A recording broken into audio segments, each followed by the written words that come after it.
Hello guys, welcome back to my YouTube channel. നമ്മുടെ പുതിയൊരു വീഡിയോയിലേക്ക് എല്ലാവർക്കും സ്വാഗതം. അപ്പം നമ്മുടെ ഇന്നത്തെ ടോപ്പിക് എന്താണെന്ന് വെച്ച് കഴിഞ്ഞാൽ അത് രേണുസുതിയാണ്. ആദ്യം തന്നെ എനിക്ക് പറയാനുള്ളൊരു കാര്യം, രേണുവിനെ സപ്പോർട്ട് ചെയ്ത് വരുന്ന ആൾക്കാരോടാണ് കേട്ടോ. നമ്മൾ ഇങ്ങനത്തെ കുറച്ച് വീഡിയോസ് കാണുന്ന സമയത്ത് അല്ലെങ്കിൽ തെളിവ് ഉൾപ്പെടെ കിട്ടുന്ന സമയത്തും ന്യായീകരിക്കാനിരിക്കുന്ന ഒരുപാട് ആൾക്കാരുണ്ട്. കാരണം പിന്നെ പോയിട്ട് രേണുവിനെ ഇൻ്റർവ്യൂ ചെയ്യുകയും അതിനെ ബേസ് ചെയ്തിട്ട് രേണുവിനെ ഇൻ്റർവ്യൂ ചെയ്യുകയും രേണുവിൻ്റെ കുറേ ന്യായങ്ങൾ കേട്ടിട്ട് വന്ന് കമൻ്റ് ഇടാൻ വരുന്ന കുറേ ആൾക്കാരുണ്ട്. അവരോട് എനിക്ക് പറയാനുള്ള ഒരേ ഒരു കാര്യം മാത്രമേ ഉള്ളൂ, നിങ്ങൾ ഇങ്ങനെ വിഡ്ഢികളാകരുത്, നിങ്ങൾ ഇത്രയ്ക്കും മന്ദബുദ്ധിയാകരുത്. അത്രയും മാത്രമേ എനിക്ക് ഈ കമൻറ്റോളികളോട് പറയാനുള്ളൂ. അപ്പോൾ നമുക്ക് ടോപ്പിക്കിലേക്ക് പോവാം. അപ്പം ഈ കിച്ചു സുതിലയത്തിൽ ചെന്ന സമയത്ത് കൊല്ലം സുധിയുടെ ഇളയ മകനായ ഋതപ്പൻ കൊല്ലം സുധിക്ക് കിട്ടിയ കുറേ അവാർഡുകൾ കട്ടിലിനടിക്കുന്ന എടുത്തുകൊണ്ട് വരുന്ന കുറച്ച് ഭാഗം നമ്മൾ കണ്ടിട്ടുണ്ടായിരുന്നു. ഈ ഒരു ഭാഗവും നമുക്ക് പിന്നെ രേണുവിൻ്റെ ആ ഒരു എക്സ്പ്ലനേഷനും നമുക്കൊന്ന് കേട്ട് നോക്കാം. എന്നിട്ട് നമുക്ക് വീഡിയോയിലേക്ക് പോവാം. അത് കിച്ചു ഞാനില്ലായിരുന്നു. അപ്പം കിച്ചുവിൻ്റെ വ്ളോഗിൽ വന്നിട്ട് എടുത്താണ് വീടൊക്കെ എടുത്തപ്പം മഴയൊക്കെ ആണ്ട് പിള്ളേരൊക്കെ ഓടി നടക്കുന്നത്. അപ്പം നമ്മൾ എത്ര അടുക്കി വെച്ചാലും വീട് അതുപോലെ ഇപ്പം നമ്മുടെ പിള്ളേരുള്ളവർക്ക് അറിയാം. ചേച്ചിയുടെ മക്കളും ഇവനും ഋതപ്പനും ഒക്കെ കുഞ്ഞു പിള്ളേരുടെ അവിടെയൊക്കെ ഓടി. അപ്പം ഋതപ്പനൊരു ഒരു കുഞ്ഞു കളിയുടെ ഭാഗമായും എൻ്റെ ഫോണും അതുപോലെ നല്ല സാധനങ്ങളൊക്കെ പാത്ത് കൊണ്ടുപോയി കളയാനൊക്കെ നശിപ്പിക്കുന്ന വെച്ചല്ലേ. അപ്പം അതുപോലെ സുധിച്ചേട്ടൻ്റെ കുറേ അവാർഡുകളുണ്ട്. അപ്പം നമ്മൾ പഴയ വീട്ടിലാണെങ്കിൽ വെക്കാനുള്ള ചെറിയ വീടാനുള്ള സ്ഥലം ഉണ്ടാകും. ഇതിപ്പോൾ അങ്ങനെ നമുക്ക് അറേഞ്ച് ചെയ്തിട്ടില്ല. അപ്പം അതവിടെ ഫ്രണ്ടിൽ വെച്ച് കഴിഞ്ഞാൽ കുഞ്ഞതെടുത്ത് തല്ലി പൊട്ടിക്കും. അപ്പം ആ പ്രായമാണ്, ഏജാണ്. അപ്പം പാത്ത് കൊണ്ട് തല്ലി പൊട്ടിക്കും, കളിക്കും. അതെന്താ, രേണുവിൻ്റെ അവാർഡ് എല്ലാം അവിടെ വെക്കാൻ സ്ഥലമുണ്ടല്ലോ. അപ്പോൾ കൊല്ലം സുധിയുടെ അവാർഡ് വെക്കാൻ മാത്രമാണോ സ്ഥലമില്ലാത്തത്? അത് തന്നെയല്ല, ഫ്രണ്ടിൽ വെച്ച് കഴിഞ്ഞാൽ കുഞ്ഞെടുത്തോണ്ട് പോയി തല്ലിപ്പൊട്ടിക്കുന്നു. രേണുവിൻ്റെ അവാർഡ് അവിടെ ഇരിപ്പുണ്ടല്ലോ, അതൊന്നും കുഞ്ഞ് തല്ലിപ്പൊട്ടിച്ചിട്ടില്ലേ? നമുക്ക് ബാക്കിയും കൂടെ കാണാം. അപ്പോൾ അതുകൊണ്ട് കുഞ്ഞിനെ പേടിച്ചിട്ട് ഞാനതെല്ലാം എടുത്ത് സൂക്ഷിച്ചൊരു ചാക്കിൽ ഇത് ചെയ്ത് എൻ്റെ ബെഡിൻ്റെ അടിയിൽ അവിടെ വേറെ സ്ഥലം അവിടെ തന്നെ ഇങ്ങനെ സൂക്ഷിച്ച് വെച്ച സാധനമാണ്. ഞാനറിഞ്ഞില്ല കുഞ്ഞ് അതൊക്കെ എടുക്കുമെന്നൊന്നും എനിക്കറിയില്ലായിരുന്നു. അല്ലാതെ എൻ്റെ അവാർഡ്സ് എന്ന് പറഞ്ഞാൽ ഈയിടെ കിട്ടിയ അവാർഡുകളാണ്. അവിടെയും സുധിയെ മറന്നിട്ടില്ല എന്നുള്ള ഇതിന് വേണ്ടിയിട്ട് വേറെ എല്ലായിടവും സ്ഥലം ഉണ്ടായിട്ടും എൻ്റെ ബെഡിൻ്റെ അടിയിൽ ചാക്കി കെട്ടി അവിടെ വെച്ചിട്ടുണ്ടായിരുന്നു. അപാരം തന്നെ. അതെല്ലാം വരുമ്പോൾ എൻ്റെ ഭാഗ്യം നിർത്തി അവിടെ വെക്കുന്നതല്ലാതെ അതൊരു ഷോ ആയിട്ടോ ഒന്നും വെച്ചല്ല. സൂചിച്ചേട്ടൻ്റെ അവാർഡെടുത്ത് ഞാൻ കളഞ്ഞൊന്നുമല്ല. നമ്മൾ ചെയ്യാത്ത കാര്യങ്ങൾ അല്ലെങ്കിൽ മനസ്സാ വാച കർമ്മണ അറിയാത്ത കാര്യങ്ങളൊക്കെ പറയുമ്പോഴാണ് നമുക്ക് സത്യം തന്നെ വിഷമം തോന്നുന്നത്. അതാണ് സംഭവിച്ചത്.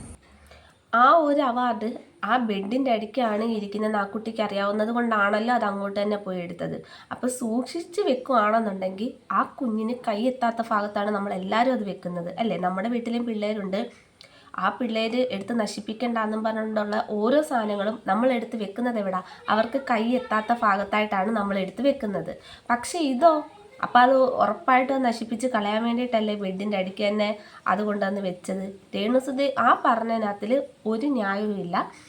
കാരണം എന്താണെന്ന് വെച്ച് കഴിഞ്ഞാൽ കുട്ടി നശിക്കാതിരിക്കാൻ വേണ്ടിയിട്ട് ചാക്കിൻ്റെ അടിക്ക് കെട്ടി ബെഡിൻ്റെ അടിക്ക് വെച്ചേക്കുവാണെന്ന്. ആ കുട്ടി ആ സാധനം അവിടെ ഇരിക്കുന്നുണ്ടെന്നുള്ളത് ഋതപ്പൻ അറിയാവുന്നതുകൊണ്ടല്ലേ കുട്ടി അവിടെ തന്നെ പോയി ആ സാധനം പോയി എടുത്തത്.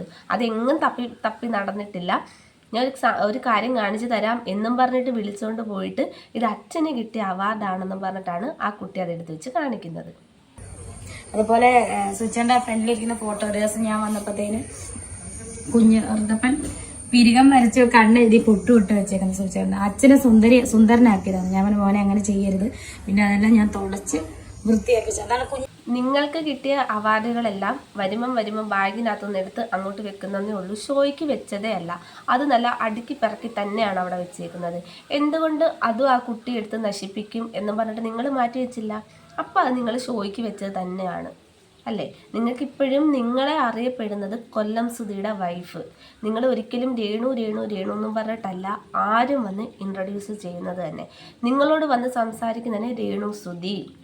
ആ സുധിയുടെ പേരിലാണ് നിങ്ങളെ ഇന്നും അറിയപ്പെടുന്നത്. നിങ്ങൾ ഇന്ന് എന്തെങ്കിലുമൊക്കെ ആയിട്ടുണ്ടെന്നുണ്ടെങ്കിൽ അത് ഉറപ്പായിട്ടും സുധിയുടെ വൈഫ് എന്ന നിലയിൽ മാത്രമാണ്.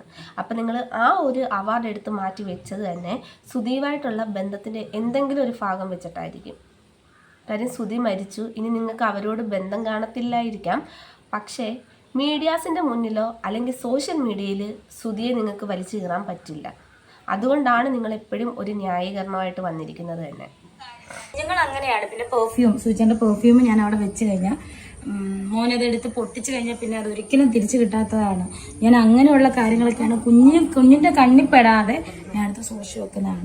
അല്ലാതെ സൂചിയുടെ അവാർഡ് എടുത്ത് ഞാൻ നശിപ്പിച്ചതൊന്നുമല്ല. നിങ്ങൾ ദയവ് ചെയ്ത് നിങ്ങൾ പറഞ്ഞോളൂ, കാര്യം അറിയാതെ ക്രിറ്റിസൈസ് ചെയ്യാനോ. ഒരു 50ഓളം എനിക്ക് തോന്നുന്ന ബ്ലോഗർമാർ ഇറങ്ങി തോന്നി. ഞാനതൊന്നും കണ്ടില്ല, എൻ്റെ ഫ്രണ്ട്സ് വിളിച്ച് പറഞ്ഞതാണ്. അതുപോലെ തന്നെ സുധിച്ചേട്ടൻ്റെ ഫോട്ടോയ്ക്കകത്തിൽ രേണുസുതി വന്ന സമയത്ത് സുധിച്ചേട്ടൻ്റെ ഫോട്ടോയ്ക്കകത്തിൽ കുഞ്ഞ് പിരിവും കണ്ണും പിരിവും എല്ലാം എഴുതി വെച്ചേക്കുന്നെന്ന് പറയുന്നു. അങ്ങനെ ചെയ്യരുത് എന്ന് രേണു അവിടെ വിലക്കിയിട്ടുണ്ടായിരുന്നു. അപ്പോൾ എന്തുകൊണ്ട് ഈ ഒരു അവാർഡുകൾ എടുത്ത് നശിപ്പിക്കരുത്, അത് അച്ഛന് കിട്ടിയതാണ് എന്ന് എന്തുകൊണ്ട് നിങ്ങൾ പറഞ്ഞ് വിലക്കിച്ചൂടായിരുന്നു അല്ലേ? അവിടെ ആ ഒരു ഫോട്ടോ അല്ലെങ്കിൽ ആ ഒരു അവാർഡെന്ന് പറയുന്നത് അതിൽ നിന്നുമാണ് കൊല്ലം സുധി വരെ അറിയപ്പെടുന്നത് തന്നെ. കൊല്ലം സുധി ഇങ്ങനെ ഒരു ഇതിലേക്ക് അറിയപ്പെട്ടത് തന്നെ കൊല്ലം സുധിയുടെ കഴിവുകൾ കൊണ്ടാണ്. ആ ഒരു അവാർഡ് ആ വീട്ടിൽ ഇരിക്കുന്ന സമയത്ത് നിങ്ങൾ പല കാര്യങ്ങളിലും കുഞ്ഞിനെ വിലക്കുന്നുണ്ട്, അല്ലെങ്കിൽ അതെടുത്ത് വെച്ച് നശിപ്പിക്കരുത്, അല്ലെങ്കിൽ അങ്ങനെ പടം വരച്ചൂടാ എന്നൊക്കെ നിങ്ങൾ അതിനെ വിലക്കുന്നുണ്ട്, പറഞ്ഞ് മനസ്സിലാക്കി കൊടുക്കുന്നുണ്ട്. അപ്പോൾ എന്തുകൊണ്ട് ഇതെല്ലാം അച്ഛന് കിട്ടിയ അവാർഡാണ്? ആ ഒരു വീഡിയോക്കകത്തിൽ എല്ലാ കുഞ്ഞു പറയുന്നുണ്ട്. കിച്ചുവിൻ്റെ വീഡിയോക്കകത്തിൽ അച്ഛൻ്റെ പേരാണെങ്കിലും എല്ലാം അത് മറന്നിട്ടില്ലല്ലോ. അപ്പം 5 വയസ്സേ ഉള്ളൂ ആ കുഞ്ഞിനെന്ന് പറയുന്നു, കുഞ്ഞു കുട്ടിയാണെന്ന് പറയുന്നു. അതിൻ്റെ അച്ഛൻ്റെ പേര് പോലും അത് മറന്നിട്ടില്ല. ഇപ്പം 2 വർഷത്തോളമായി അച്ഛൻ മരിച്ചിട്ട് ആ ഒരു ഫോട്ടോ മാത്രമേ ആ കുട്ടി കാണുന്നുള്ളൂ. അപ്പം ആ ഒരു പേര് പോലും മറക്കാത്ത, അല്ലെങ്കിൽ ആ ഒരു വ്യക്തിയെ പോലും മറക്കാത്ത ഫോട്ടോ കാണിച്ചിട്ട് ഇതാരാന്ന് ചോദിക്കുമ്പോൾ അതിൻ്റെ അച്ഛനാന്ന് പറയുന്നുണ്ട് ആ കുട്ടി. അപ്പം കുഞ്ഞു കുട്ടിയാണെങ്കിലും അതിന് അത്രത്തോളം അറിവുണ്ട്. അപ്പോൾ എന്തുകൊണ്ട് ഇതിന് നിങ്ങൾക്ക് വിലക്കിക്കൂടായിരുന്നു? ഇങ്ങനൊരു അവാർഡ് എടുത്ത് നശിപ്പിക്കരുത് എന്ന് നിങ്ങൾക്ക് പറഞ്ഞ് വിലക്കാവുന്നതേ ഉള്ളായിരുന്നു. എവിടെ നിന്നാലും സമാധാനമില്ലാത്തൊരു അവസ്ഥയാണ് ഇപ്പോൾ എൻ്റെ ലൈഫ് എന്ന് പറഞ്ഞാൽ. നമ്മൾ ചെയ്ത കാര്യമോ ചെയ്യാത്ത കാര്യം എല്ലാം മിക്സഡാക്കി ക്രിറ്റിസൈസ് ചെയ്തുകൊണ്ട്.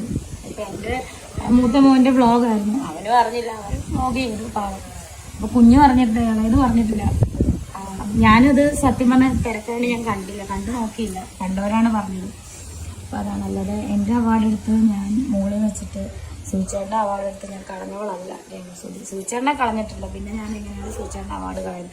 ആ അവാർഡ് എൻ്റെ അവാർഡ് വേണമെങ്കിൽ കുഞ്ഞ് അറിയാതെ പൊട്ടിച്ചാലും നമുക്ക് ഒട്ടിച്ച് എന്തെങ്കിലും ചെയ്യാം, താഴെ പോകുന്നൊക്കെ പൊട്ടുന്നത്. പക്ഷേ സൂചിച്ചേട്ടൻ്റെ അവാർഡ് അങ്ങനെ പോലും പൊട്ടരുതെന്നുള്ള ഒരു ഒറ്റ ഇതിലാണ് ഞാനെടുത്തത് സൂക്ഷിച്ച് വെച്ചത്. അത് ഇത്ര വലിയ പ്രശ്നമാകുന്നൊന്നും ഞാൻ കരുതി.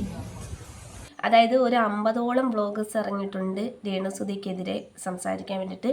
എല്ലാത്തിനകത്തിലും വന്ന് ഇൻ്റർവ്യൂവിനകത്താണെങ്കിലും എന്തിനകത്ത് വന്നിട്ടാണെങ്കിലും രേണുസുതി പറയുന്നൊരു കാര്യമാണ്, ഇതൊന്നും ഞാൻ കണ്ടിട്ടില്ല, എൻ്റെ ഫ്രണ്ട്സ് എനിക്ക് അയച്ചു തരുന്നതാണെന്ന്. ഈ അയക്കുന്ന സമയത്ത് കാണുന്നുണ്ടല്ലോ, എൻ്റെ ഫ്രണ്ട്സാണ് എനിക്ക് അയച്ചു തരുന്നത്, ഫ്രണ്ട്സാണ്. പുള്ളിക്കാരി ഇരുന്ന് കാണാറുണ്ട്, കുത്തിയിരുന്നതെല്ലാം കാണാറുണ്ട്. എന്നിട്ട് പറയുന്നതോ, എന്നിട്ട് അത് അക്ഷരം തെറ്റാതെ ഓരോ ഇൻ്റർവ്യൂ വന്നിട്ട് പറയുന്നുമുണ്ട്. ഓരോ അക്ഷരങ്ങൾ തെറ്റാതെ പോലും രേണുസുതി ഓരോ ഇൻ്റർവ്യൂവിലും വന്നിട്ട് ഈ പറയുന്ന വ്ളോഗേഴ്സ് പറയുന്ന ഓരോ കാര്യങ്ങളും അല്ലെങ്കിൽ റിയാക്ട് ചെയ്യുന്ന കാര്യങ്ങളെല്ലാം വന്നിരുന്ന് അതിനൊരു വിശദീകരണം രേണു കൊടുക്കുന്നുണ്ട്.